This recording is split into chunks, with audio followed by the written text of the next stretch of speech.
नहमदुहु व नस्सल्ली अला रसूलिहिल करीम अम्मा बाद फ़अऊज़ु बिल्लाहि मिनश शैतानिर रजीम बिस्मिल्लाहिर रहमानिर रहीम अशहदु अल्ला इलाहा इल्लल्लाह वहदहु ला शरीका लह व अशहदु अन्न मुहम्मदन अब्दुहु व रसूलुहु। चलिए दुआओं से शुरू करते हैं। अऊज़ु बिल्लाहि मिनश शैतानिर रजीम रब्बिश्रह ली सदरी व यस्सिर ली अमरी वहलुल उक़दतम मिन लिसानी यफ़क़हू क़ौली रब्बी ज़िदनी इल्मा रब्बी ज़िदनी इल्मा रब्बी ज़िदनी इल्मा अल्लाहुम्मा फ़क़्हिना फ़िद्दीन अल्लाहुम्मा फ़क़्हिना फ़िद्दीन अल्लाहुम्मा फ़क़्हिना फ़िद्दीन रब्बी हबली हुक्मन व अलहिक़नी बिस्सॉलिहीन अल्लाहुम्मा इन्नी अस्अलुका इल्मन नाफ़िअ व रिज़्क़न तय्यिबा व अमलन मुतक़ब्बला। अऊज़ु बिल्लाहि मिनश शैतानिर रजीम बिस्मिल्लाहिर रहमानिर रहीम ला उक़सिमु बिहाज़ल बलद व अन्त हिल्लुम बिहाज़ल बलद व वालिदिन व मा वलद लक़द ख़लक़नल इंसान फ़ी कबद अयहसबु अन लन यक़दिर अलैहि अहद यक़ूलु अहलक्तु मालन लुबदा अयहसबु अन लम यरहु अहद अलम नजअल लहू ऐनैन व लिसाना व शफ़तैन व हदैनाहु नजदैन फलक़तहमल अक़बा वमा अदराक मल अक़बा फक्कु रक़बा औ इत्आमुन फ़ी यौमिन ज़ी मस्ग़बा यतीमन ज़ा मक़रबा औ मिस्कीनन ज़ा मतरबा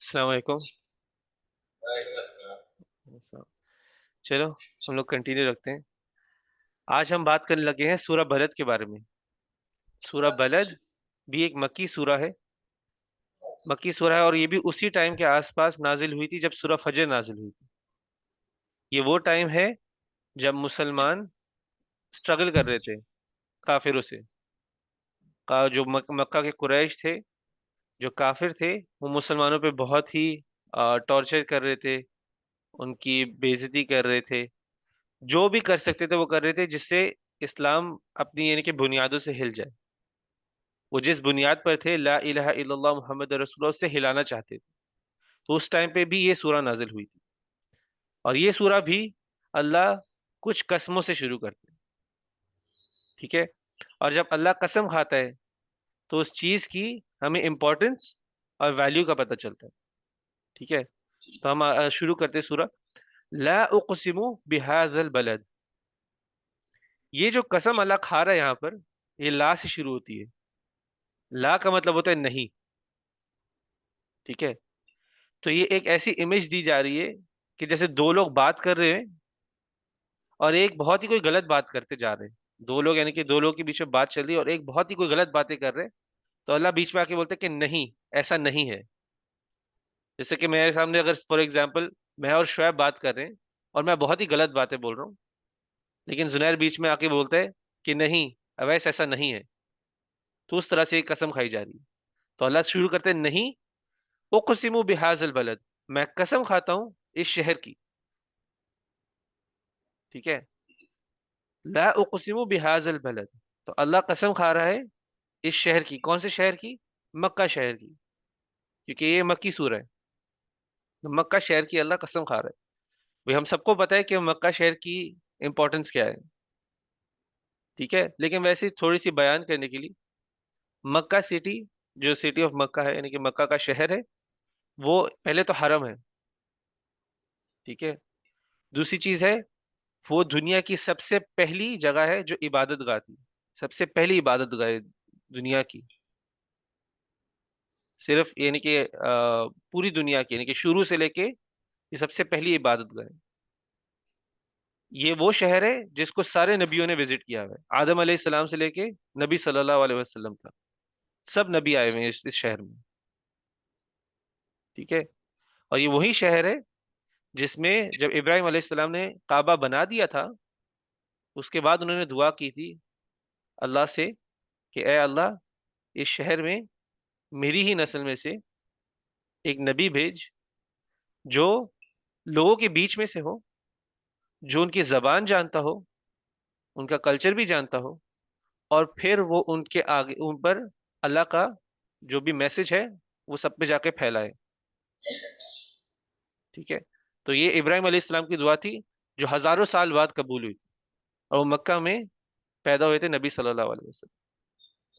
तो ये कुछ इंपॉर्टेंस है, वैसे मक्का की बहुत सारी और भी इंपॉर्टेंस है, लेकिन इस क्लास के लिए इतनी इतनी काफी है इंशाल्लाह। फिर आगे बढ़ते, ला उक़सिमु बिहाज़ल बलद व अंत हिल्लुम बिहाज़ल बलद। ये आयत बात की जा रही है नबी सल्लल्लाहु अलैहि वसल्लम के बारे में। इस आयत को आप दो तीन तरीके से देख सकते हैं, लेकिन वो किस पर डिपेंड करता है, जो वर्ड हिल है बीच में, वो अंत हिल्लुम है ना, किस तरह से आप वो अल्फाज को देखेंगे, उसके हिसाब से इसका एक मीनिंग बनता है। तो हम इधर तीन चार यानी कि दो तीन ओपिनियंस को देखेंगे, और आप देखोगे थोड़ा बहुत इंटरकनेक्ट करते हैं इंशाल्लाह। तो हिल, हिल आता है हलाल से, हिल आता है हलाल से। तो इसका एक आयत का मतलब होगा कि नबी सल्लल्लाहु अलैहि वसल्लम, तुम इस शहर में हलाल कर दिए गए हो। हलाल का सिर्फ वो मतलब नहीं होता कि ज़िबा, वो तो उर्दू हम जिस तरह से हम बात करते हैं, हलाल का मतलब होता है कि जैसे, अब मैं खैर एक्सप्लेन करता हूँ, कि जैसे जायज होना, कि नबी सल्लल्लाहु अलैहि वसल्लम का कि आप इस जमीन पर, इस शहर में हलाल कर दिए गए।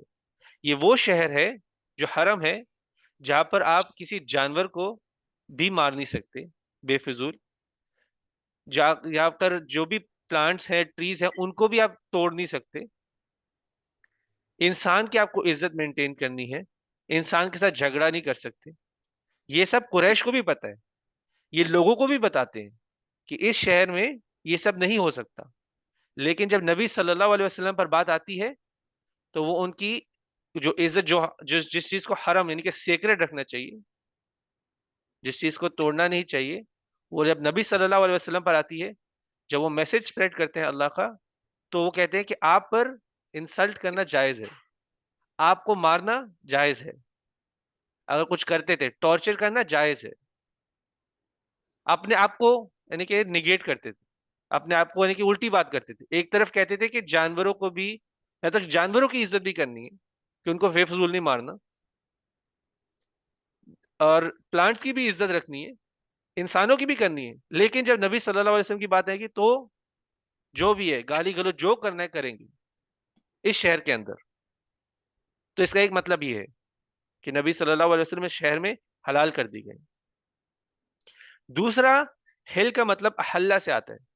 अहल्ला का मतलब होता है कि उस शहर के अंदर खुलेआम रहना, ठीक है, उसका मतलब है कि इस शहर में खुलेआम रहना।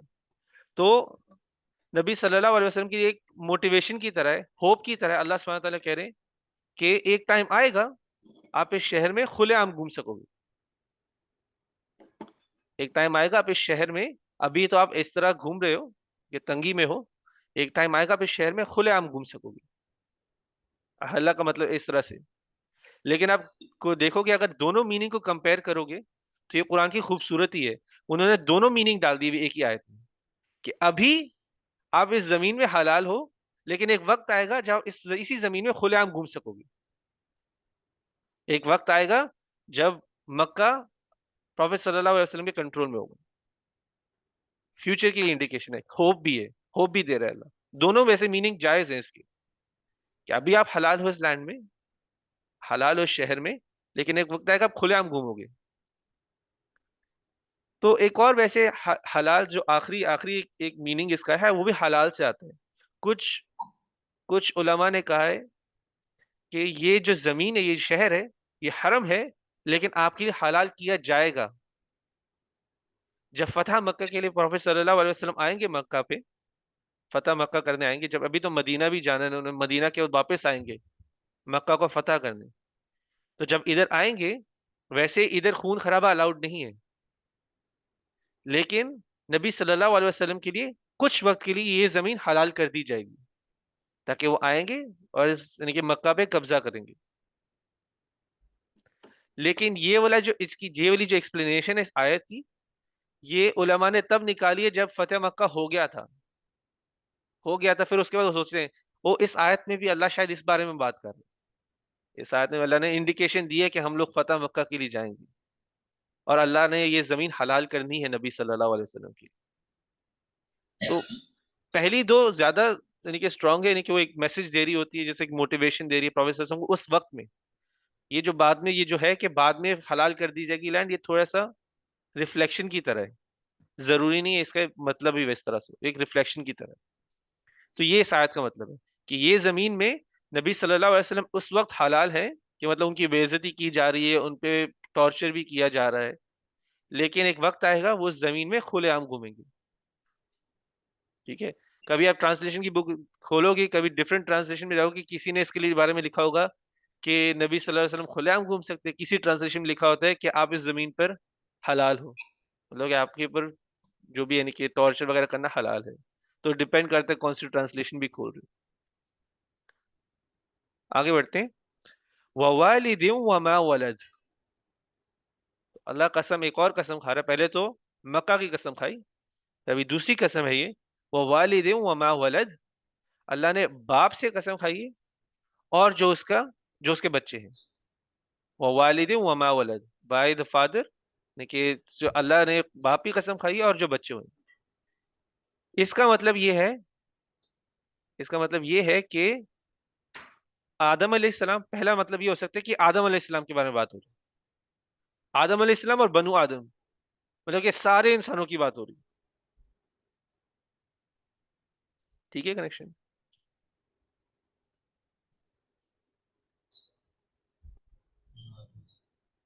ठीक चल रहा है? चलिए, अऊज़ु बिल्लाहि मिनश शैतानिर रजीम। तो इस आयत में बात हो रही है ववालिदिन वमा वलद, इधर अल्लाह कसम खा रहे हैं। एक ओपिनियन ये है कि आदम अलैहिस्सलाम की कसम खा रहे हैं और बनु आदम, मतलब कि जितने भी इंसान शुरू से लेके एंड तक आए, अल्लाह उनकी कसम खा रहे हैं। ठीक है। दूसरी ओपिनियन ये है कि यहाँ पे इब्राहिम अलैहिस्सलाम की कसम खाई जा रही है, और फिर बनु इब्राहिम जो इस्माइल अलैहिस्सलाम के थ्रू।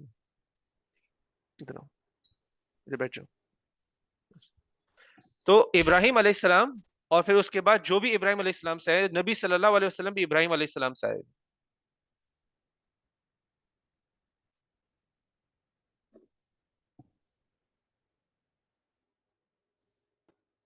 समझ नहीं अटक गया हुआ है, अभी ठीक चल रहा है?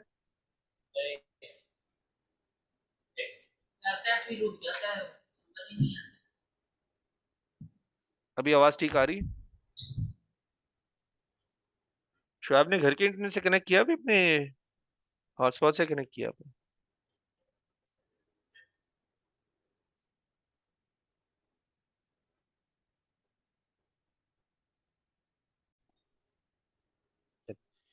अऊज़ु बिल्लाहि मिनश शैतानिर रजीम, बिस्मिल्लाहिर रहमानिर रहीम। तो ये आयत बात कर रही थी, हम लोग ववालिदिन वमा वलद पर थे। पहले हमने बात की कि ये आदम अलैहिस्सलाम के बारे में बात कर रहे हैं, और बनु आदम के बारे में, यानी कि हम सब के बारे में। दूसरी ओपिनियन ये है कि इब्राहिम अलैहिस्सलाम के बारे में बात कर रहे हैं, और इब्राहिम अलैहिस्सलाम की फिर आगे जो आने वाली औलाद थी।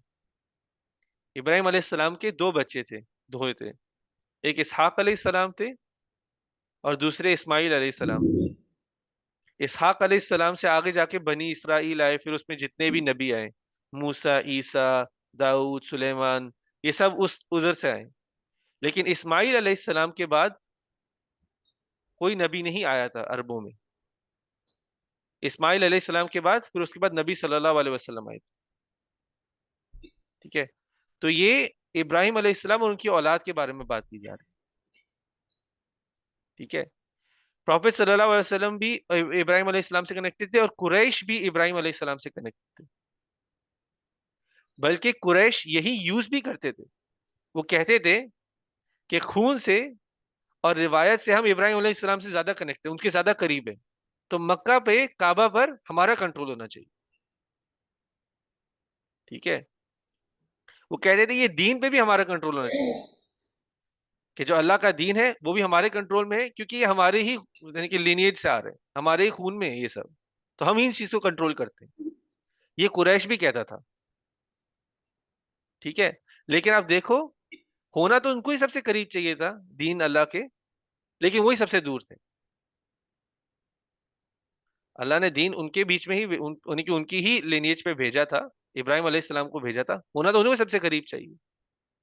कभी कभी बोलते हैं ना कि इमाम का बच्चा है, इसको तो हाफिज भी होना चाहिए, लेकिन यही दीन से बहुत दूर है। कभी कभी देखे होंगे एग्जाम्पल्स, कभी देखने में मिले नहीं मिले, लेकिन इधर बहुत देखने के लिए मिलते हैं कि पेरेंट्स बहुत ही रिलीजियस हैं लेकिन बच्चे नहीं है, बच्चे दूर होते हैं। एक एग्जाम्पल है। उसी तरह कुरैश भी था, वक्त बा वक्त वो दूर होते गया दीन से, अल्लाह के, और अभी बहुत दूर हो गया हुआ था, बहुत दूर हो गया हुआ था जो कुरैश था। ऐसी चीजें हम आज के टाइम में भी देखिए तो अरबी कहते हैं कि कुरान अरबी में नाजिल हुआ है, तो हमें सबसे ज्यादा समझ है अरबी की। कभी अब किसी अरब से ऐसी डिस्कशन चल रही होगी, तो बोले कुरान की सबसे ज्यादा समझ हमें है, क्योंकि अरबी में आया है और अरबी जबान तो हमारी है। ठीक है, अगर हम उसको भी छोड़ें और अभी अपने आप को देखें, अपने आप को देखें, तो हम भी ज्यादा सोचते हैं कि हम सीधे रास्ते पे चल रहे हैं, हमारा रास्ता है जो वही सीधा रास्ता है। जब दीन की बात आती है तो हमें उसमें मेहनत नहीं डालनी होती। हम दीन की बात में सिर्फ वही बात एक्सेप्ट करते हैं जो दूसरे हमारे सामने कर रहे होते हैं, या जो हमने देखा होता है अपने बड़ों को करते हुए। ठीक है, जो हमने देखा होता है बड़ों को करते हुए, या हमने आसपास लोगों को करते हुए देखा होता है, हम दीन में सिर्फ उसी बात को एक्सेप्ट करते हैं। हम कभी ये नहीं जाके देखेंगे कि वो सोर्स में है कि नहीं, कि वो नबी सल्लल्लाहु अलैहि वसल्लम ने की थी कि नहीं। कुरैश भी इसी तरह से था, कुरैश भी बोलता था, कुरान में काफी आएगा, कुरैश बार बार बोलता है हमने तो अपने माँ बाप को करते हुए ही नहीं देखा है। वो सोर्स पे नहीं जाते थे, वो सोर्स पे नहीं जाते थे, तो आहिस्ता आहिस्ता लोग अपनी समझ डाल डाल के, डाल डाल के, डाल डाल के, और वो वक्त के वक्त बदलते गया, और इतना बदल गया कि वो बहुत ही दूर चले गए।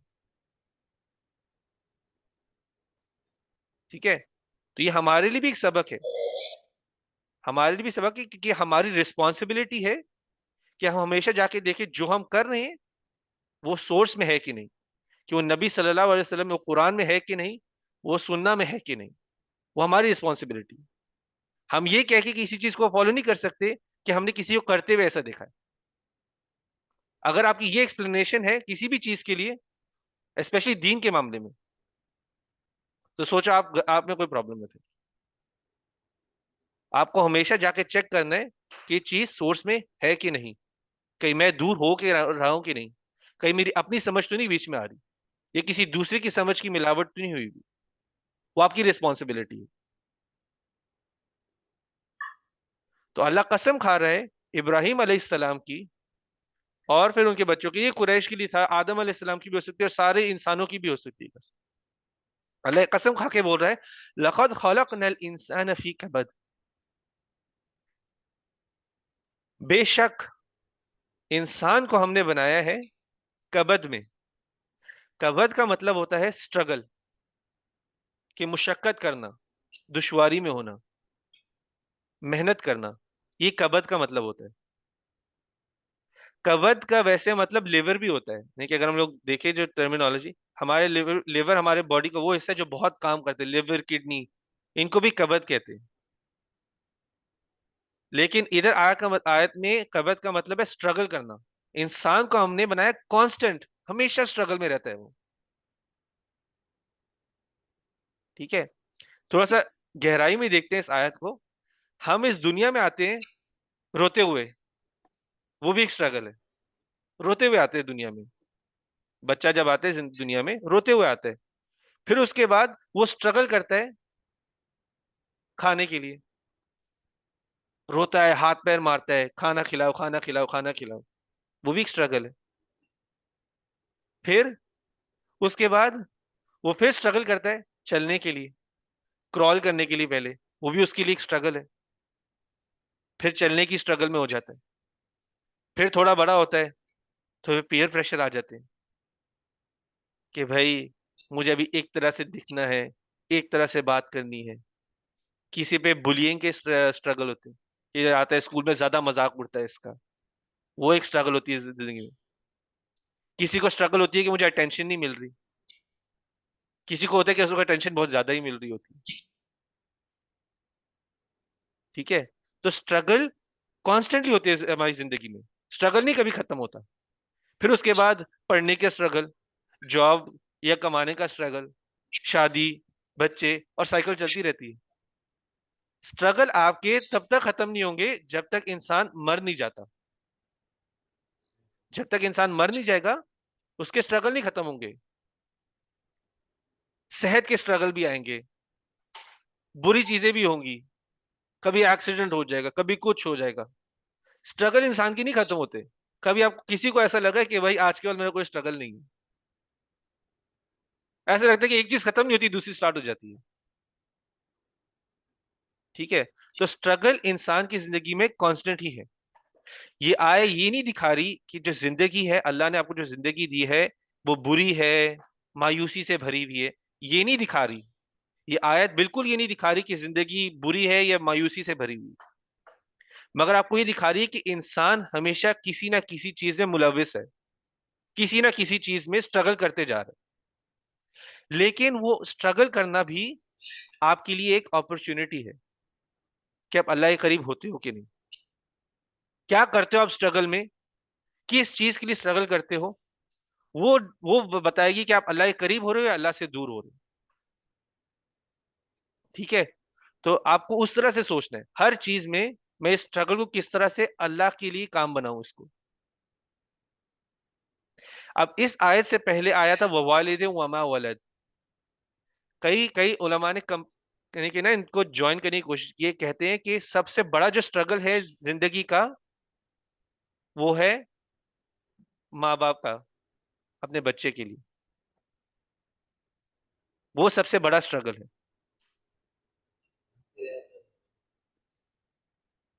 अटक तो नहीं गया हुआ?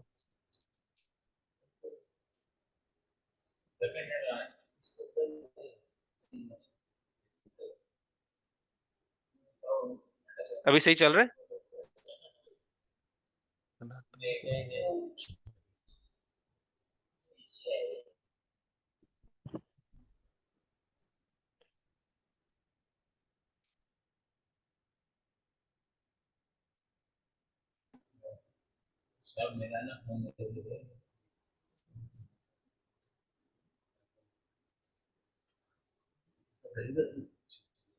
चल, बेहतर हुआ अभी? चले, आउज़ु बिल्लाहि मिनश शैतानिर रजीम। तो कई उलमा ने कंपेयर किया है, कहते हैं कि पिछली आयत में बाप और बच्चे की बात हो रही है, तो एक पेरेंटहुड की बात हो रही है कि माँ बाप का, यानी कि माँ बाप और बच्चे का जो एक ब्रिंगिंग अप करते हैं, यानी कि जो माँ बाप को तरबियत देते हैं, बड़ा करते हैं बच्चे को, कहते हैं ये सबसे बड़ा स्ट्रगल है जिंदगी का, बच्चे को यानी कि बड़ा करना, ये सबसे बड़ा स्ट्रगल है जिंदगी का। और हम इसके बारे में थोड़ी देर बात करते हैं, क्योंकि असल में हम लोग इस एक ऐसे टाइम में जहाँ पे हमारे यहाँ भी एक नई जनरेशन अभी बड़ी हो रही है, हमारे बीच में ही एक नई जनरेशन बड़ी हो रही है। माशाल्लाह से भी उधर सुल्तान है, जयान है, मेरे पास वैसे ही हनान है, सुंदस भी है। तो हमारे बीच में एक नई जनरेशन आई, तो हम इसको थोड़ा सा गहराई में भी देखते हैं। नबी सल्लल्लाहु अलैहि वसल्लम की एक हदीस है कि जो बच्चा है, जो बच्चे होते हैं, वो एक वजह है। किस चीज की वजह है? गम की, बुज़दिली की, जहालत की और कंजूसी की। नबी सल्लल्लाहु अलैहि वसल्लम की हदीस है कि बच्चे जो होते हैं, वो एक वजह है गम की, बुज़दिली की, जहालत की और कंजूसी की। और अभी इसको थोड़ा सा हम लोग वैसे देखें, क्या क्या माँ बाप नहीं करते अपने बच्चे को बड़ा करने के लिए। बहुत सारे गमों से भी गुजरते हैं। कभी बीमार हो जाते तो गम हो जाते हैं, कभी वैसे ही अगर कुछ कुछ भी हो जाए, यानी कि बच्चे को कुछ हो जाता है कि माँ बाप को वैसी ही परेशानी हो जाती है, तो गम का एक एक वजह है बच्चा। बुजदिली का है, जो लाइफ में हम रिस्क ले सकते थे अब पहले, बच्चे के आने बाद माँ बाप नहीं लेते वो रिस्क, कि मेरे बच्चे का पीछे क्या होगा। जो पहले रिस्क ले सकते थे, वो अभी नहीं लेते रिस्क जिंदगी में। वो कभी शायद अभी ना समझ आए, जब कोई फिर माँ बाप जब बनेंगे तब पता चलेगा। जो हम पहले रिस्क रिस्क लेते थे जिंदगी में, कि कोई एग्जाम्पल देता हूँ, गाड़ी चलाने का एग्जाम्पल देता हूँ। जब मैं बच्चे नहीं थे, मैं गाड़ी तो 180 की स्पीड में भी चला देता था, 180 तक, 150 तक भी चले गए। अब मेरी गाड़ी में बच्चा बैठा है, मेरा अपना बैठा है, अभी मैं 100 की स्पीड के ऊपर नहीं जाता या 120 के ऊपर नहीं जाता, जो स्पीड लिमिट है उस पर ही चला रहा होता। एग्जाम्पल दे रहा हूँ कि रिस्क नहीं लेता इंसान अपने ही बच्चे के गाड़ी में होते हुए। ठीक है, ये एक अच्छा एग्जाम्पल है, यानी कि इंसान को वैसे ही सेफ तरीके से चलाना चाहिए, किसी को वैसे मार वार नहीं देना चाहिए। लेकिन ये नेगेटिवली भी चले जाते हैं कई चीजों में। दूसरा है जहालत का। जहालत का एग्जाम्पल, इस जहालत का एग्जाम्पल इस तरह से होगा कि हम अपने बच्चों को फजर के लिए उस तरह नहीं उठाएंगे जिस तरह हम उसको स्कूल के लिए उठाएंगे। एग्जाम्पल दे रहा हूँ, फजर के लिए उस तरह नहीं उठाया जाएगा जिस तरह से स्कूल के लिए उठाया जाएगा। यहाँ पे हमें पता है कि अल्लाह ज्यादा जरूरी है, अल्लाह का कनेक्शन ज्यादा जरूरी है, लेकिन हमने जिंदगी, उसकी जिंदगी में ही उसको बता दिया कि सबसे इंपॉर्टेंट चीज तो स्कूल है, कि आपने आगे क्या बनना है। ठीक है, तो आप जिंदगी में उसको, ये जहालत होती है। हमें पता है कि बच्चे के लिए बेहतर क्या है, लेकिन हम उसको उल्टा सिखा रहे हो। ठीक है, तो ये मतलब है जहालत का, कि जहालत भी आ जाती है कि सोने दो, थोड़ी देर में उठ के स्कूल जाना है, फजर छोड़ने दो। जाहिर सी बात है, वो बात नहीं कर रहा कि उस बच्चा बहुत ही छोटा हो, हम उसको फजर के लिए उठा रहे हो, जब उस पे अभी फजर फर्ज हो गई, हम उसको कहते हैं कि सोने दो, स्कूल के टाइम पे उठने दो। एक मिनट,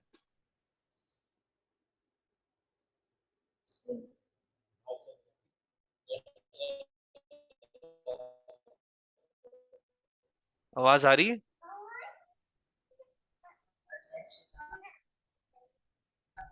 हेलो।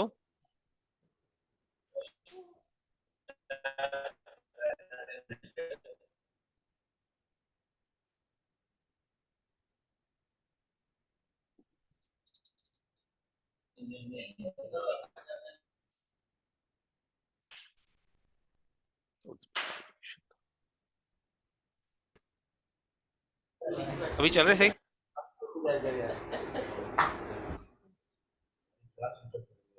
अभी चल रहे सही? चले। आउज़ु बिल्लाहि मिनश शैतानिर रजीम। तो हम बात कर रहे थे कि बच्चे माँ बाप के लिए गम का भी एक सोर्स है, बुजदिली का सोर्स है, जहालत का सोर्स है, कंजूसी का भी है। हम अपने पे कभी कभी स्पेंड कम कर देते हैं, एक कंजूसी हो जाती है, हम बाहर भी लोगों को ज्यादा नहीं देते, कहते नहीं अपने बच्चे को खिलाना है। तो ये एग्जाम्पल, ये नबी सल्लल्लाहु अलैहि वसल्लम की हदीस है। और ये इंसान को ज्यादा तब समझ आती है जब वो खुद माँ बाप बन जाते हैं, ये तब समझ आती है।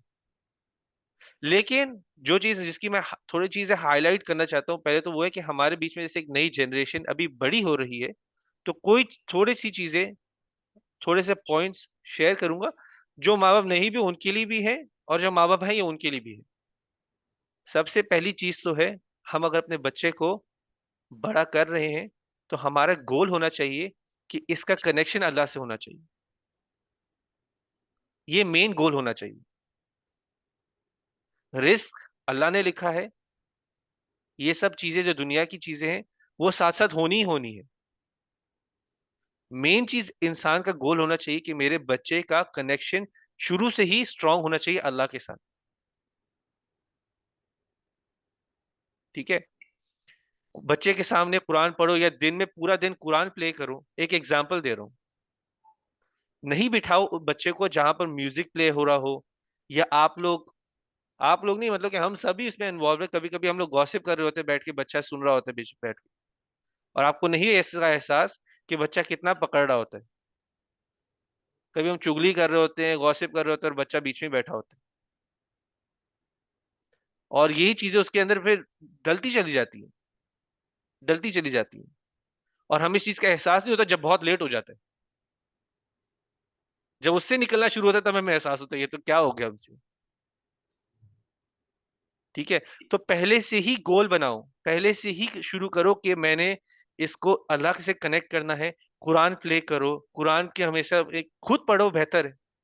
नमाज पढ़ रहे हो तो बच्चे को पास में रखो, वो भी देख रहा हो कि आप नमाज पढ़ रहे हो। और हमने कई चीजें सीखी हुई हैं, हमने कई चीजें सीखी हुई हैं जो कि हमें बिल्कुल ही नहीं डालनी चाहिए आगे। एक एग्जाम्पल तो ये है कि अगर लड़का बाहर जाके किसी लड़की से बात करे तो कोई प्रॉब्लम नहीं, लेकिन अगर लड़की ने कर दिया तो वाजिब कत्ल हो गई। एग्जाम्पल दे रहा हूँ मैं, थोड़ा एक्सट्रीम एग्जाम्पल दे रहा हूँ। एक लड़की जाके बाहर लड़के से बात कर ले, लड़का तो दोस्ती भी कर ले, दोस्ती की हद तक ठीक है भाई, घर पे रिश्ता नहीं लेके आना। ठीक है। ये चीजें भी हैं। लड़की और लड़के की बात करना उतनी ही गलत है लड़के के लिए भी जितना लड़की के लिए। ठीक है। तो हर एक ऐसी चीज को आपने खुद ही इवैल्यूएट करना है, कौन सी दीन के हिसाब से है, कौन सी नहीं है, और वैसी ही आगे भी पहुंचानी। ना एक लड़के को लड़की से जाके बेफिजूल बात करनी है, ना ही लड़की ने लड़के से करनी है। दोनों के लिए गलत है। ठीक है। कई चीजें ऐसी चीज आपको खुद इवैल्यूएट करनी पड़ेगी, कौन सी चीज बेहतर है, कौन सी चीज अपने बच्चे को सिखा रहे हो। बच्चा इस उम्र में, जिस उम्र में हमारे आसपास है, एक दिन आदत पकड़ता है, दूसरे दिन छोड़ देता है। तो दूसरा ये मैसेज आप सबके लिए है, सबके लिए है, कि जब एक बच्चे की अच्छाई के लिए तरबियत हो रही होगी तो वो नेचुरली रोएगा। एक दिन रोएगा, दूसरे दिन ठीक हो जाएगा। तो जब उसकी अच्छाई की तरबियत हो रही हो तो मदद करो, एक तरीके से कि बच्चे को बस, फॉर एग्जाम्पल अगर कोई बच्चा एक खिलौने के लिए जिद कर रहा है और माँ बाप उसकी तरबियत कर रहे हैं, तो जब वो तरबियत हो रही हो तो ये नहीं करो कि उसको चुप कराने के लिए आप खुद आके खिलौना हाथ में पकड़ा दो। एक दिन रोएगा, इंसान सब्र करे, दूसरे दिन उसकी बेहतरी के लिए आगे का सोचो। उस वक्त रोने का नहीं सोचो, बच्चे ने तो रोना ही होता है, बच्चे का काम ही है वैसे रोना। उसकी कम्युनिकेशन का जरिया ही रोना है, काफी, यानी कि 2-3 साल तक उसे से रोक ही बताना है। तो जब वो उसकी तरबियत हो रही हो तो मदद करो अच्छे तरीके से। ये सोचो कि बच्चे की बेहतरी के लिए इसने आगे जाके ये चीज नहीं अपने अंदर अपनानी, इसे ये चीज निकालनी है, तो उस तरह से मदद करो। आपके ऊपर भी रिस्पॉन्सिबिलिटी है। जैसे इकरा जुनैर है, उस आप पे भी एक रिस्पॉन्सिबिलिटी कि आप जयान को एक ऐसा इन्वायरमेंट दो, एक इन्वायरमेंट दो जो बेहतर हो उसके लिए। वैसे ही सुल्तान के लिए बाकी सब भी है जो घर, हमारी रिस्पॉन्सिबिलिटी। हम शायद ऑलरेडी दे रहे हो, किसी पे ऐसे फिंगर नहीं पॉइंट कर रहा मैं, लेकिन इधर मैं कह रहा हूँ कि इसका मेन पॉइंट ये है, जब किसी भी बच्चे की तरबियत हो रही हो तो उसकी हेल्प होनी चाहिए। एक इन्वायरमेंट आपकी रिस्पॉन्सिबिलिटी प्रोवाइड करना। जो माँ बाप है उनको वैसी तरबियत करनी है, जो आसपास है उनकी रिस्पॉन्सिबिलिटी कि वो इन्वायरमेंट दे कि बच्चा अल्लाह से भी कनेक्ट हो, जब माँ बाप कोशिश उस पर कर रहे हैं। ठीक है। और ये बहुत जरूरी है, इस वक्त से शुरू होगे तो जब बच्चे हमारे स्टेज पे पहुंचोगे तो ज्यादा कनेक्शन होगा। हम कभी कभी सोचते हैं हमारी जिंदगी गुजर गई और हमने अभी तक अल्लाह से कनेक्शन नहीं बनाया हो। तो पहले से ही गोल बनाने चाहिए, ये नहीं कि जब बड़े हो जाएंगे। फिर जब बड़े हो जाते कई लोगों के माइंडसेट में आ जाते कि जब हम बूढ़े हो जाएंगे तब करेंगे, तब नमाज वगैरह पढ़ेंगे, तब अल्लाह से करीब होंगे। तो ये आपको पहले से गोल बनाना है। तो पेरेंटहुड सबसे बड़ा स्ट्रगल है, सबसे बड़ा स्ट्रगल इस तरह से, वो सबसे लंबा भी है, कंटिन्यूसली चलता रहता है। इंसान की जिंदगी एक तरह से चेंज होती है, बच्चे के लिए फिर बन जाती है। ठीक है। तो इंशाल्लाह इसमें किसी को पॉइंट आउट नहीं कर रहा था, कोई इस तरह इसको ऐसे मत ले, ये एक जनरली स्टेटमेंट थी, जनरली जो बातें हो रही होती उसी हिसाब से बातें चलती, किसी पे पॉइंट आउट नहीं किया गया, तो कोई इस तरह उसको ले भी नहीं। इंशाल्लाह जो इससे फायदा ले सकते हैं ले, वरना एक वैसी नॉलेज के हिसाब से सुन के उसको इंशाल्लाह जितना उसमें अमल कर सके करे। इंशाल्लाह आगे बढ़ते हैं। अयहसबु अन लन यक़दिर अलैहि अहद, क्या तुम्हें नहीं पता कि तुम्हारे ऊपर भी कोई कादिर है। यक़दिर, पावर का मतलब होता है कि तुम्हारे ऊपर भी कोई पावरफुल है, क्या तुम्हें नहीं पता इसके बारे में। यकूलु अहलकतु मालन लुबदा, और वो कहते हैं कि उन लोगों ने अपना इतना सारा माल जाया किया हुआ है, बहुत सारा माल जाया किया हुआ है। ये आयत का कॉन्टेक्स्ट है, जो कुरैश थे, हज का वक्त जब आता था तो वो बहुत पैसा लगाते थे, बहुत पैसा लगाते थे, लोगों को खिलाने में, लोगों को पानी पिलाने में, लोगों के लिए इंतजाम करते थे, रहने का हर चीज करते थे। ठीक है। लेकिन जैसे ही हज का महीना खत्म होता था, फिर वापस वो अपने यानी कि जैसे कह लो वापस अपनी औकात पे आ जाते थे। अभी फिर चोरी चकारी शुरू, देने कोई कोई मांगने वाला आता था तो उसको वैसे ही पीछे कर देते थे कि जाओ हमने बहुत खर्चा किया हुआ है हज पर, अभी हमने और नहीं खर्चा करना, अगले साल आना। वही करते क्यों थे, क्यों करते थे कुरैश ऐसे। हज के टाइम पे तो आएंगे, आओ हमसे खाना लो, मेरे से ले लो, मेरे से ले लो, लेकिन जैसे ही हज खत्म होता था फिर अपनी औकात पे आ जाते थे। वो ऐसा इसलिए करते थे क्योंकि वो अल्लाह के लिए नहीं कर रहे होते थे, वो ये सब कर रहे होते थे पावर मेंटेन करने के लिए। इंसान को जब पावर मेंटेन करती है तो उनको थोड़ा खर्चा भी करना पड़ता है। वो कहते थे हज के हज उनका तो सारा पैसे बनाने का सीजन था, तो हज के लिए वो ये सब चीजें करते थे, अल्लाह के लिए नहीं कर रहे होते थे। वो कर रहे होते थे ताकि वो पैसे वगैरह बनाए, और फिर उसके जब पैसे बन गए तो वापस अपनी औकात पे आ जाते थे। तो इससे जो लेसन लेने वाला है कि जब हमारे पास कोई मांगने वाला आता है, इस यानी कि उधर वैसे पॉइंट आउट तो किया जा रहा है कि जब आपके पास कोई मांगने वाला है तो आपका एटीट्यूड और रिएक्शन क्या होता है। कुरैश का तो था मांगने वाला, भाई जाओ यहां से, बहुत पैसे हमने खर्च कर लिए, में और नहीं करनी, ये उनका एटीट्यूड था। तो हमारा एटीट्यूड दो तरीके का हो सकता है। एक तो ये हो सकता है कि हम देखते ही बंदे को कहते हैं यार फिर मांगने आ गए, ये मांगने वाले इधर खड़े, चलो हम दूसरी गली से चले जाते हैं। या तो बहुत सारी ऐसी चीजें होती है, जो भी कोई मांगने वाला आ जाए तो फिर हम लोग को कभी कभी गुस्सा आ जाता है। अगर ऐसी फीलिंग आपके अंदर आ रही हो तो मतलब आपके अंदर कुछ गलत है। लेकिन ये अनरियलिस्टिक आयत भी नहीं है, इस तरह नहीं, क्योंकि रियलिस्टिकली बात करें तो हमेशा एक इंसान के पास देने के लिए कुछ नहीं होता। ऐसा नहीं होता कि मेरे पास इतना सारा पैसा है कि मेरे पास हमेशा ही हो कि मैं सदका खैरात करते रहूं, कोई भी मेरे पास मांगने वाले मैं उसको दे दिया करूं। इधर बात हो रही है कि एटीट्यूड क्या होता है इंसान का। ठीक है।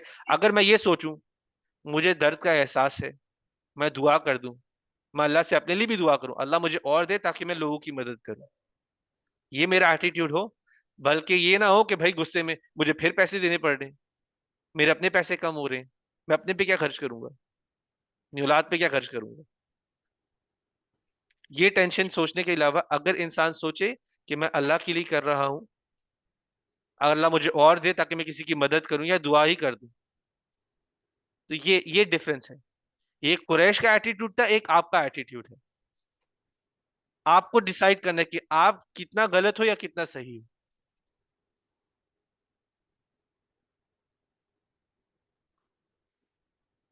ठीक है। तो एक तो चीज ये है दूसरी चीज ये है, जब आप इंसान को अभी दे भी रहे हो, क्योंकि कुरैश की एक ये भी हरकत थी कि जब वो किसी को दे रहे होते, जब हज में दे रहे होते थे, तो वो पावर के लिए कर रहे होते, दुनिया की किसी चीज के लिए कर रहे होते थे। अगर आप किसी को दे रहे हो तो इस एटीट्यूड से दो कि आप दे के भूल गए हो, वापस लेने की नहीं, कि मुझे अब मैं इसको दे रहा हूं तो मुझे इससे कोई फायदा भी वापस चाहिए। ऐसा नहीं होना चाहिए। ऐसा नहीं हो कि मैं स्पेसिफिकली आके जुनैर को कोई गिफ्ट दूं, लेकिन क्योंकि मुझे जुनैर से फायदा उठाना है, जुनैर से मैंने सारे काम करवाए तो मैं उसको बहुत गिफ्ट ला के दूं। जुनैर बहुत इन्फ्लुएंशियल है, बहुत पैसे वाला है, इससे मुझे बना के रखनी है, तो मैं जुनैर को आके गिफ्ट देता हूँ। हमेशा जब भी आऊंगा तो जुनैर के लिए गिफ्ट लेकर आऊंगा। ऐसा नहीं होना चाहिए। आप जब अल्लाह के लिए काम कर रहे होते हो तो वो सिर्फ अल्लाह के लिए होने चाहिए। मैं एग्जांपल ये भी देता हूँ, मैं आप सब लोग को इसलिए कुरान नहीं पढ़ा रहा कि मैं कभी अगर दुबई आऊँ तो मुझे फिर गिफ्ट भी मिले, इसलिए मैं कुरान नहीं पढ़ा रहा होता आपको। अगर मैं इस नियत से कुरान पढ़ा रहा हूँ तो मेरी सारी मेहनत फायदे बेफिजूल है। या मैं इससे कर रहा हूँ कि जब मैं आऊँ तो मुझे बहुत ही इज्जत भी मिले, और आके इज्जत लेके मैं फिर बहुत ही, यानी कि सातवें आसमान पे हूँ, क्या इज्जत मिल रही है। ये चीजें, ये शैतान के अटैक होते हैं। अल्लाह इन सब को इस आयत में ही सब कवर कर रहे हैं। यकूल अहलक तुमा लुबदा, कि भाई आपका एटीट्यूड इस तरह का बिल्कुल नहीं होना चाहिए। कुरैश थे इस तरह से। अयहसबु अल्लम यरहु अहद, कि आपको नहीं पता कि कोई आपको देख भी रहा है। ठीक है, अल्लाह देख रहा है, और अल्लाह की नजर से कोई चीज अननोटिस नहीं जाती। अल्लाह हर चीज को नोटिस करता है, छोटी से छोटी चीज हो, आपका कोई रिएक्शन हो, क्योंकि पिछली आयत में आपका रिएक्शन भी हो सकता है ना, गुस्सा आ गया आपको किसी को देखते हुए मांगते। अल्लाह हर एक चीज को देख रहा है, आपके हर एक रिएक्शन नोट हो रहा है आपकी किताब में। अल्लाह हर उस चीज को देख रहा है। तो यहाँ पे ये एक रिटोरिकल क्वेश्चन है, इसको कहते हैं इंग्लिश में कि बयानी क्वेश्चन, यानी कि इसका जवाब देने की जरूरत नहीं है। अल्लाह आपको देख रहा है। अब हमें एक ऐसे एक मोमेंट के लिए तो ये है कि अल्लाह हमें देख रहा है, तो हर एक छोटे से छोटा रिएक्शन, किसी को देख के अगर मैं ऐसे कर लूं, माथा ऐसे कर लूं, गुस्से में ले आऊं, यानी कि किसी मांगने वाले को देख के मैं सिर्फ माथे पे ये थोड़े से आ नहीं जाती, रिंकल्स आ जाती गुस्से में, मैं किसी को देख के, ये भी रिकॉर्डेड है। आपका एक छोटे से छोटा रिएक्शन भी रिकॉर्डेड है, उसका भी हिसाब देना होगा।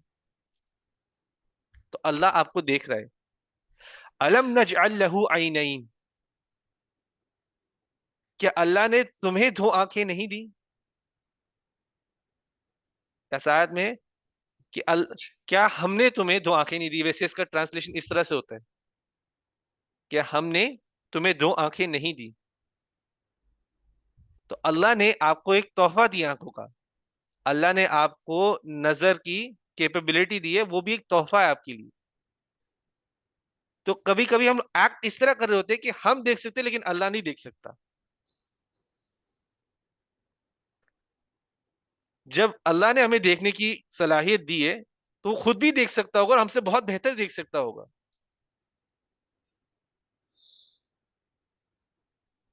ये आयतें, ये जो आयतें, ये सूरा जो है, स्पेशली मक्की सूरा, ये आपका माइंडसेट तैयार करती है कि भाई आप कैसे सोचो, आप अपनी किस तरह से सोच बदलो।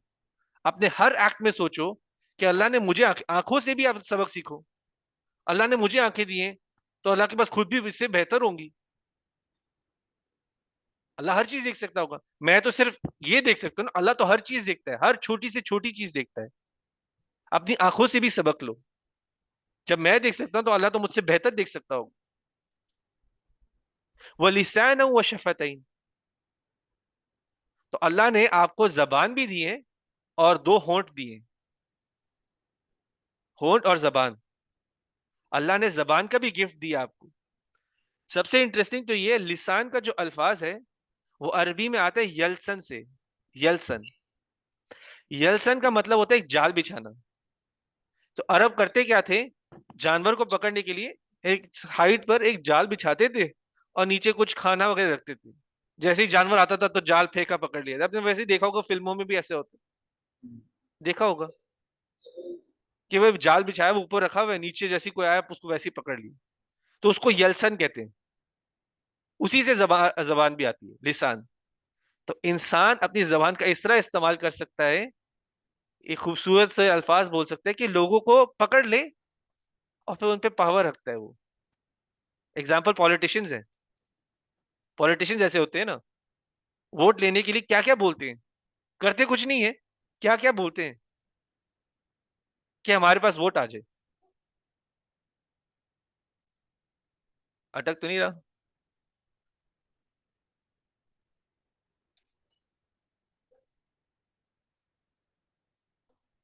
औज़ुबिल्लाहि मिनश शैतानिर रजीम। अटक बेहतर है अभी? चले, औज़ुबिल्लाहि मिनश शैतानिर। तो इंसान जबान का इस्तेमाल करता है, खूबसूरत खूबसूरत अल्फाज बोलता है। उसका एक एग्जाम्पल तो पॉलिटिशियन है। अब पॉलिटिशियन को भी साइड में छोड़ो, घर पे ही देखो। मुझे अगर किसी से पैसे निकलवाने हो मुझे किसी से, तो मैं जाके उनको वही बोलूंगा जो उनके कानों को, जिससे वो राजी हो जाएंगे। पहले मैं हाल चाल पूछूंगा और हंस के मिलूंगा, हंस के मिल के फिर कहूंगा थोड़े पैसों की जरूरत है। पहले दिल खुश करूंगा अल्फाजों से, और फिर उसके बाद कहूंगा थोड़े पैसे की जरूरत है। एक एग्जाम्पल है, नबी सल्लल्लाहु अलैहि वसल्लम की एक हदीस है कि कई खूबसूरत अल्फाज सिहर की तरह हैं, मैजिक की तरह हैं। कई खूबसूरत अल्फाज मैजिक की तरह हैं। ये सही बुखारी में है हदीस, कि कई अल्फाज जो होते हैं वो सिहर की तरह काम करते हैं, एक इफेक्ट रख जाते हैं इंसान पर। कभी कभी आप पोइट्री पढ़ो, किसी को अगर शौक हो पोइट्री का, आप देखो कितने कम अल्फाज में क्या क्या असर छोड़ जाते हैं इंसान पर। फिर पॉलिटिशियन की बातें होती हैं, कुछ भी कह जाते हैं और वोट मिल जाता है। ठीक है? तो इंसान को अल्लाह ने जबान का गिफ्ट दिया है, जिससे वो सबसे ज्यादा नुकसान भी पहुंचा सकता है, और उसी जबान से वो किसी को भी राजी कर सकता है। इसीलिए वो जबान जो है बहुत हार्ड है कंट्रोल करने के लिए। अल्लाह ने दो होंठ दिए ताकि हम उस जबान को कंट्रोल करें और बंद रखें अपने मुंह को। मुंह बंद है तो कुछ चलेगा? जबान जितनी मर्जी अंदर चलती रहे। मुंह अगर बंद होगा तो कुछ निकलेगा बाहर? नहीं निकलेगा। तो होंठ दिए ताकि जबान को बंद रखें, और तभी इस्तेमाल करें, हिकमत से इस्तेमाल करें। उसको दी है जबान इस्तेमाल करने की। जबान भी एक गिफ्ट है अल्लाह का आपको। बहुत नुकसान पहुंच सकता है उससे। कई कई बातें, अगर फॉर एग्जाम्पल देता हूं, अगर मुझे कोई आकर बोले, क्या चीज बोल सकते हैं, चलो कोई आके मुझे बोले कि मैं मोटा हूं, मुझ पे कल शायद वो इतना असर ना करे, लेकिन शायद किसी और को कोई मोटा बोला जाए तो उसको बहुत दिल पे लगे, बहुत दिल पे लगे। यानी कि ये वैसे तो कॉमन भी है, यानी कि थोड़ा हमारे कल्चर में भी है, मोटा काला ये चीजें बोलना बहुत कॉमन है। कभी कभी बच्चा भी पैदा होता है कि ये तो काला पैदा हो गया। ठीक है? ऐसी चीजें भी होती हैं, बहुत सारी चीजें होती हैं। ये जबान का गलत इस्तेमाल है, तीर की तरह दिल को अंदर ही चले जाता है अंदर। और हमें नहीं पता होता हमारी कौन सी बात ऐसी होती है जो दिल, इंसान का दिल ही तोड़ दे। किसी का वो दिल ही तोड़ दे, किसी पे इतना असर नहीं करेगी। तो अपनी जबान का हिकमत से इस्तेमाल करो, हिकमत से उसको इस्तेमाल करो, अच्छाई के लिए इस्तेमाल करो। वो एक गिफ्ट है आपका अल्लाह का, और को उसी तरह से इस्तेमाल करो। वह हदैना हुन नजदैन। और क्या तुम्हें हिदायत नहीं दी गई उन दो रस्तों की? वो दो रास्ते क्या हैं, वो इंशाल्लाह हम अगली क्लास में कवर करेंगे, क्योंकि मगरिब का वक्त भी करीब आ गया है इंशाल्लाह। तो शुरू करते हैं सवालों से। अगर किसी का कोई सवाल हो तो वहां लेते हैं। काफी चीजें डिस्कस की, कोई भी सवाल हो तो पूछो इंशाल्लाह। मेरा एक जी। सवाल है। जी। अभी हमने जो आया नंबर 7 में बात की कि अल्लाह ने हमें लिप्स थी, उनको कंट्रोल करने के लिए हमें ज़बान कंट्रोल करने के लिए दी और हमें बहुत हिकमत से बात करनी चाहिए और बहुत अच्छी बात करनी चाहिए जब भी बात करनी हो तो। लेकिन कभी-कभार कोई ऐसी सिचुएशंस होती है जहाँ पे हमें अपने लिए बोलना पड़ता है, अपनी थोड़ा स्टैंड लेना पड़ता है और दूसरों को बताना पड़ता है कि वो कहाँ गलत है। तो क्या ये बात उसमें इंक्लूडेड है? क्या ये हिकमत से बात करना है? और जी जी। अगर नहीं है तो फिर अगर नहीं है तो फिर अगर हमारे साथ कुछ बुरा हो रहा है तो हम अपने लिए कैसे बात कर सकते हैं? अपने लिए स्टैंड लेना तो जबान का हिकमत से इस्तेमाल करने का ये मतलब नहीं सिर्फ अच्छी बातें करो। मतलब अच्छी से मतलब है कि खैर की बातें हो, अच्छाई के लिए हो। कभी कभी सख्ती अच्छाई के लिए होती है, कभी कभी सख्ती अच्छाई के लिए होती है। इधर ये नहीं कहा गया कि सिर्फ मुंह से फूल ही झाड़ने होते हैं, ऐसा नहीं है। कई कभी कभी जरूरत होती है सख्त अल्फाजों की। अल्लाह ने कुरान में भी सख्त अल्फाज यूज किए हैं। अल्लाह डायरेक्टली जैसे किसी को बोल दे कि अगर तुम कुफर कर रहे हो तो जहन्नम में जा रहे हो और जहन्नम में हमेशा रहोगे। खालिदीना फीहा, खालिदीना का मतलब कि हमेशा के लिए रहोगे। तो सख्त अल्फाज नहीं है, सख्त अल्फाज का है। सख्त अल्फाज का ये मतलब नहीं कि वो हिकमत से होने चाहिए। आप इस तरह से बात करो कि कभी कभी होता है कि स्टैंड लेते हुए हम बातों को आर्ग्यूमेंटेटिव बना देते हैं, कि आर्ग्यूमेंट में बदल जाती है, तो वो हिकमत नहीं हुई। बात इस तरह करो कि दूसरे को मैसेज मिले, दूसरे को एहसास हो कि वो सही कर रहा है गलत कर रहा है। एक तरीके से दो, क्लियरली दो बात को। आर्ग्यूमेंट बन रही हो तो आप छोड़ के पीछे हो जाओ, अभी नहीं, वापस समझाने आऊंगी या वापस समझाने आऊंगी। इस तरह से तो वो हिकमत को समझना मेन है, कि जबान को हिकमत से इस्तेमाल करना है। तो और कोई सवाल हो तो इंशाल्लाह। जुबैर का सवाल था। हाँ जी, मेरा है। जी जी। अभी हमने आय नंबर 6 में पढ़ा था कि फिर हम लोग डिस्कस कर रहे थे कुरैश कैसे लोगों को देते थे और फिर हज के महीने के बाद वो किसी को देते नहीं थे। हम्म। तो इस तरह से बात नहीं करते थे। तो जहाँ पे जो लोग आते हैं वो होता है बात कराना। अभी यहाँ पे दुबई में कितने लोग हैं जो आते हैं मानते हैं, मगर हमें पता है ये स्कैम कर रहे हैं। और हम्म। मेरा तो रिएक्शन कभी कभी खराब हो जाता है कि हर टाइम उनको क्या देखते हैं हम लोग इसी स्पेसिफिक एरिया में, तो उसका क्या करना पड़ेगा? फिर भी उनको देते रहे। वैसे इसका तो एक पूरा एग्जाम्पल भी है। अब्दुल्ला इबिन उमर थे, ठीक है। वो उनके पास आते थे, ये सारे गुलाम आते थे और आकर उनके सामने बड़ा बनते थे, यानी कि हमें पैसों की जरूरत है, हमें कुछ दे के चले जाए। ठीक है, उनका ये एटीट्यूड होता था गुलामों का उनके सामने। थोड़े पैसे भी थे उनके पास। तो उनको फिर एक आदमी आके बोलता है कि ये गुलाम आपका फायदा उठा रहे हैं, आप क्यों देते रहते हैं इनको? ये आपका फायदा, आपको पता नहीं चल रहा कि आपका फायदा उठा रहे हैं? अब्दुल्ला इबिन उमर ने आगे से कहा कि अगर मेरा फायदा उठाते हैं तो उठाने दो। मैं अपने आप को अल्लाह के सामने, मैं तो दे अल्लाह को रहा हूं, मैं अपने आप को अल्लाह के सामने, यानी कि अल्लाह को राजी करने के लिए कर रहा हूँ। बाद में उसके साथ वो क्या करें, वो उनके और अल्लाह के बीच में। अगर आपके पास देने के लिए है तो आप दे दो, देकर एक कुछ भी, यानी कि अल्लाह का जिक्र ही कर जाओ, सलाम करके दो, ताकि बंदे को एहसास हो। कभी ना कभी उसको जाके एहसास हो जाएगा, जैसे एक दावा ही हो जाएगा अगर मुसलमान नहीं होगा, कि अल्लाह के नाम पे ही दे रहा है मुझे। एक एग्जाम्पल है, अगर आप दे सकते हो तो दे दो। आपने अल्लाह को देना है, आपने उस बंदे को नहीं देना। ठीक है, तो ये एक तरीका है देखने का। दूसरा, गुस्सा करना तो नहीं आना, होना ही नहीं चाहिए, वो नहीं होना चाहिए। आप किस तरह उस बारे में सोच रहे हो, अगर नहीं देने के लिए है तो उसको दुआ देकर आओ, दुआ सुना के आओ कि अभी मेरे पास नहीं है लेकिन अल्लाह आपको और दे। एग्जाम्पल दे रहा हूं। तो आप दुआ देकर आओ और दुआ सुना कर आओ, दे के भी नहीं आओ, सुना कर आओ। ठीक है, तो डिफरेंट तरीके होते हैं हैंडल करना इधर। लेकिन ये वैसे सवाल बहुत अच्छा है, इसके बारे में सोच। और वैसे आप सोचो, किसी की जरूरत ना हो किसी को मांगना अच्छा लगता है? वो बेशक स्कैम कर रहे हैं, लेकिन एक जरूरत में ही मांग रहे हैं। अगर उसके पास खुद एक अमीर होता तो सड़कों पे थोड़ी घूम रहा होता। तो मतलब वो इंसान नीड में भी है, लेकिन उसको हिदायत की भी जरूरत है। ठीक है, वो नीड में भी है, लेकिन उसको हिदायत की भी जरूरत है कि अगर वो गलत कर रहे हैं, वो स्कैम कर रहे हैं, तो वो अल्लाह को धोखा दे रहे हैं। कि अल्लाह के नाम पे मांग कर स्कैम करना, ये तो फिर उसको हिदायत की जरूरत है।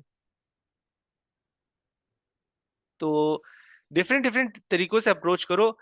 ऐसा सोचो कि आप अपने आप को अल्लाह के सामने किस तरह से पेश कर सकोगे, और इस चीज से अपने आप को फ्री कर लोगे। मुझे इस चीज से बरी होना है। होता है ना कि कोर्ट केस में पैसे पैसे ले लो, मुझे छोड़ दो, जाने दो। एक एग्जांपल दे रहा हूँ, उस तरह से इसको सोचो। मैं किस सिचुएशन में किस तरह अल्लाह के सामने खड़ा होऊंगा और अल्लाह मुझसे नाराज नहीं होगा। तो बेस्ट तरीका क्या था? इबन उमर का। इबन उमर करते क्या, तो कहते थे मैं देखे, मुझे नहीं अल्लाह से इस बारे में पूछनी होनी चाहिए कि कोई मेरे पास मांगने आया, मैंने उसको दिया नहीं। क्या पता वो सही हो, आपको थोड़ी पता कि वो सही है कि नहीं है। 100% पता है स्कैम है, तो फिर वो अलग बात है। लेकिन आपको उस बंदे की नीयत का, उसके दिल का हाल, उसके अपनी सिचुएशन का नहीं पता। तो एक तरह से रिएक्ट करो कि मैं अल्लाह के सामने जब खड़ा हूं, तो अल्लाह मुझे मुझे इस बारे में सवाल ना करे, और मेरी अच्छाई वाली किताब में। ठीक है, आपका माइंडसेट बदलना चाहिए। कुछ जो मांगने आया उसके प्रोफाइल देखना, अल्लाह ने कभी भी कुरान में नहीं कहा कि जाके प्रोफाइल चेक करो कि उसकी प्रोफाइल क्या है, कि वो सही में मांगने वाला है कि नहीं। एग्जाम्पल दे रहा हूँ कि कहीं वैसा आया नहीं। जाके चेक करो मिस्कीन है कि नहीं, जाके चेक करो वो यतीम है कि नहीं। ऐसा चेक करने के लिए कहीं भी नहीं है कुरान में। बस कहा है कि यतीमों की हेल्प करो, मिस्किनों की हेल्प करो। लेकिन अगर फितना इतना ही बढ़ गया, वो डिफरेंट केसेस है, लेकिन अपना माइंडसेट इस तरह होना चाहिए कि अल्लाह के सामने किस तरह खड़ा होना है। और कोई सवाल हो?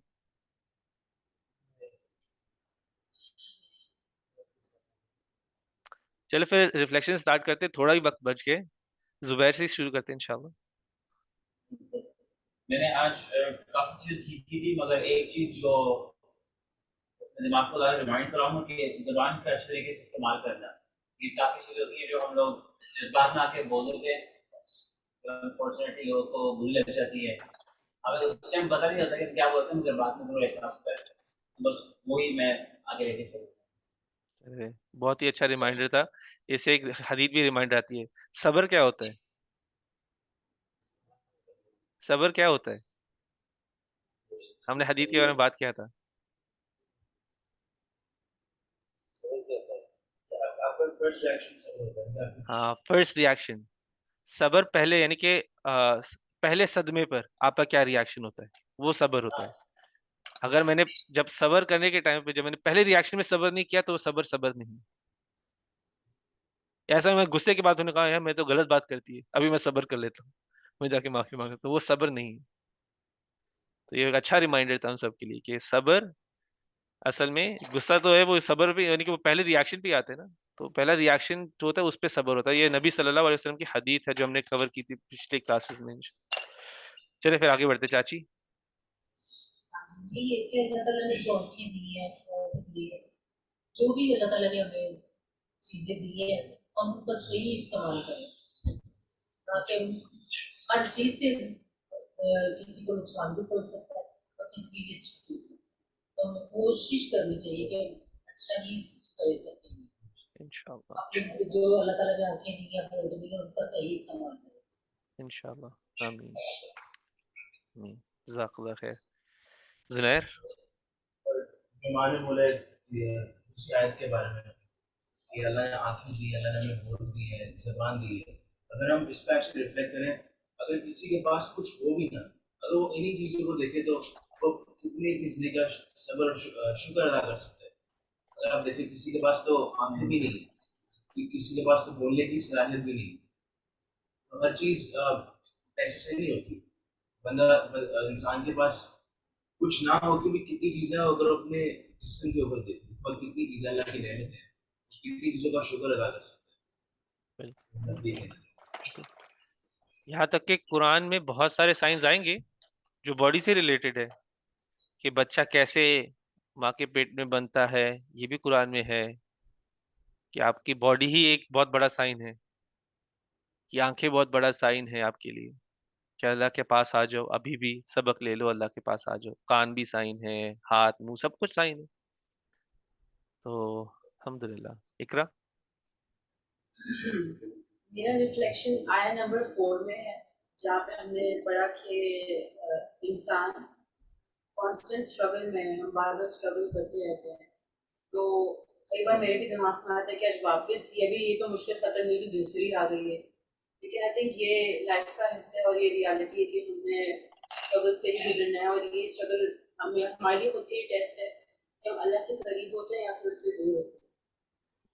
और दूसरी मेरी ये रिफ्लेक्शन है कि जहाँ जहाँ जैसे हमने बात की कि बच्चों का एनवायरनमेंट बहुत मैटर करता है कि आप उनको किस एनवायरनमेंट में रेस करें, स्पेशली वो इस्लामिकली वो होते ना, जैसे हमने बात की।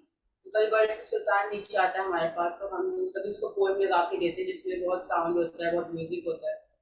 तो आई थिंक मैं आपसे ये नहीं किया करूँगी कि थोड़ा कुरान वगैरह लगा के दिया करेंगे कि उसके लिए भी अच्छा हो, और अगर ज़ियान इंशाल्लाह बड़ा होगा तो उसके लिए भी यही सेम चीज़ें करें इंशाल्लाह इंशाल्लाह। एक वैसे पॉइंट में, वैसे अभी इकरा की बातों में एक पॉइंट था जो मैं कहना भूल गया था।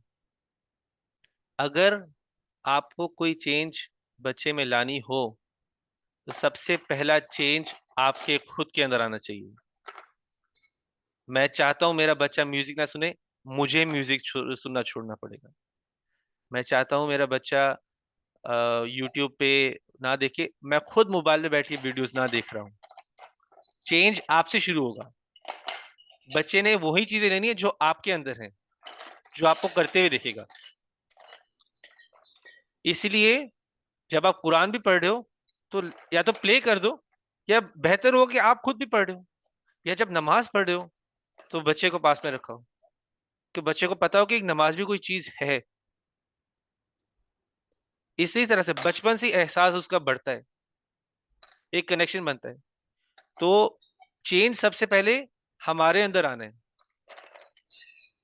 और जैसे एग्जांपल एक दिया था कि बच्चा बैठा हुआ, बैठ के इधर एक दूसरे के बारे में, यानी कि दूसरे दूसरे बाहर जो लोग उधर बैठे हैं उनकी बातें कर रहे हो, तो बच्चे नहीं बड़े होके जो आप करोगे वही सीखना है। अगर उसको रोकना है तो पहले मुझे खुद रुकना है। ठीक है, तो अल्हम्दुलिल्लाह ये भी एक बहुत अच्छा पॉइंट था। उम्मा।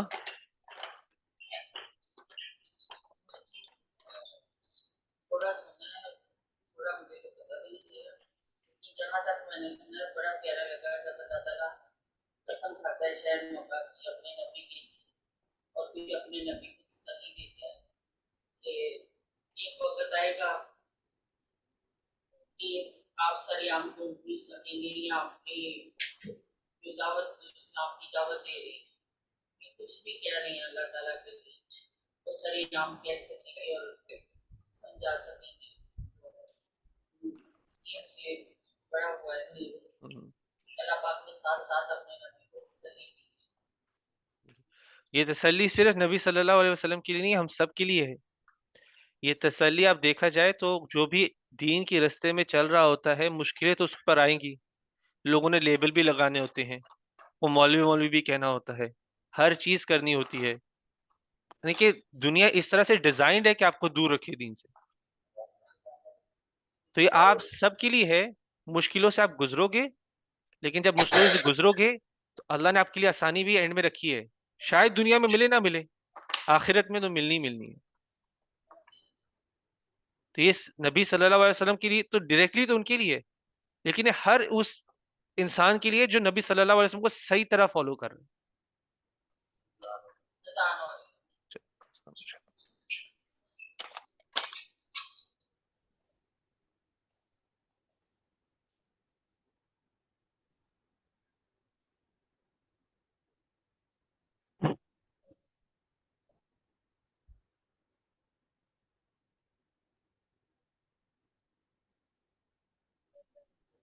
हम्म।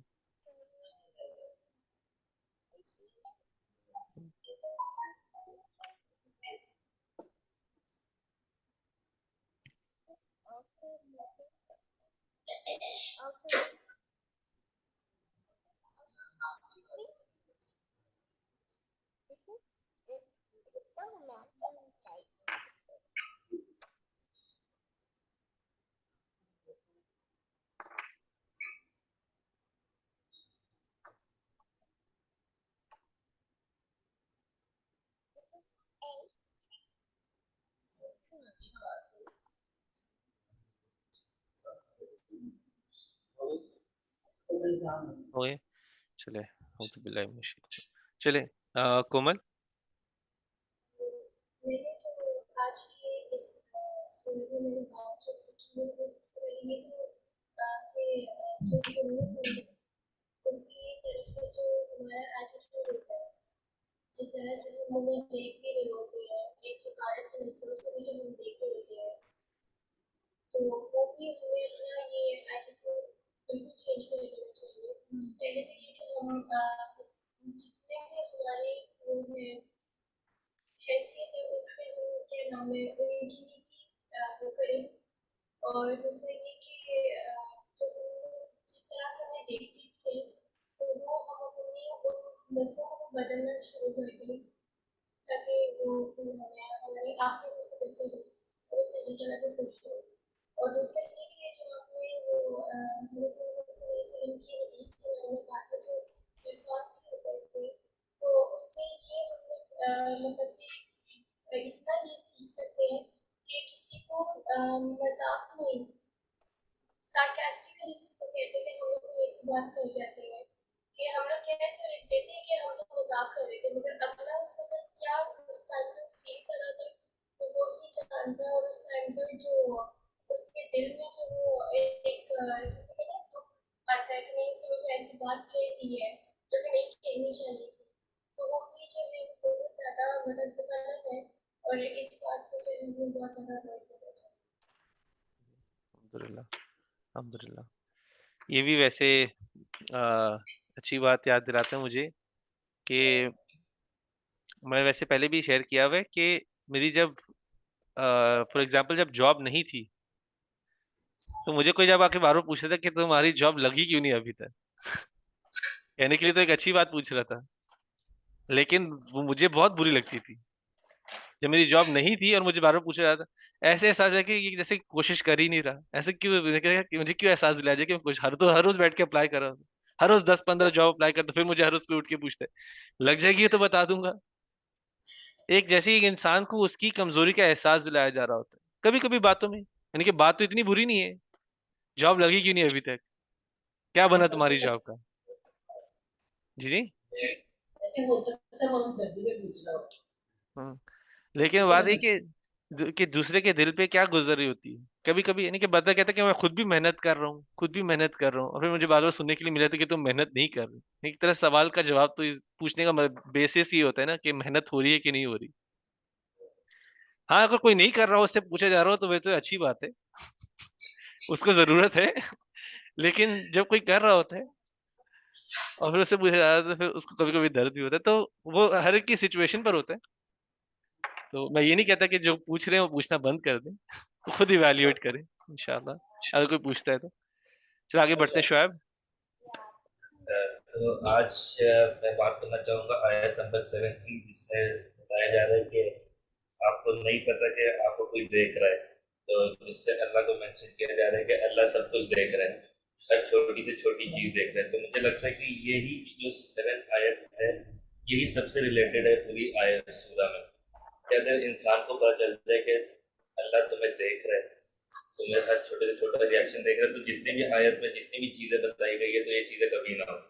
अगर एक इंसान के माइंड में जब भी वो कुछ करने लगा, बोलने लगा, उसके माइंड में आते कि तो ऐसा कभी हो ही ना कि जिसको अल्लाह का डर हो पूरी तरह से कि अल्लाह अभी जैसे मैं पैर हिला रहा हूँ, ये गलत तरीके की तरफ जा रहा हूँ, तो अल्लाह देख मैं अपने फौरन पीछे कर लूँगा। तो अगर मुझे पता होगा तो आज कोई आदमी किसी चीज़ की तरफ जाएगा ही नहीं, चाहे वो कोई भी चीज़ हो, चाहे वो सिखाने में जा रहा है किसी से, जो भी है ऐसे। तो ये है।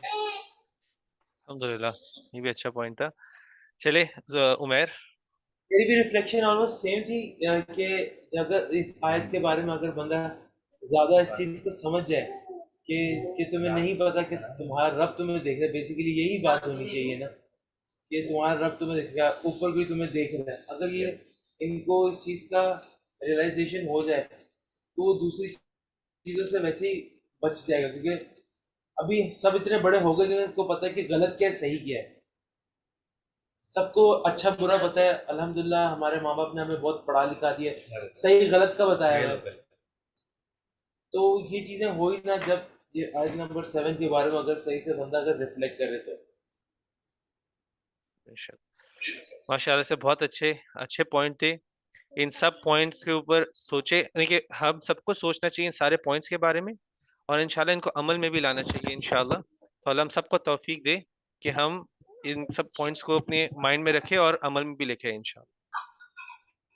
ठीक है, चले जज़ाकल्लाह खैर आप सब लोगों के आने का। मगरिब का भी वक्त हो रहा है, तो इस क्लास को यहीं पे हम लोग एंड करते हैं इंशाल्लाह। सुब्हानक अल्लाहुम्मा व बिहम्दिक नशहदु अल्ला इलाहा इल्ला अंत नस्तगफिरुका व नतूबु इलैक।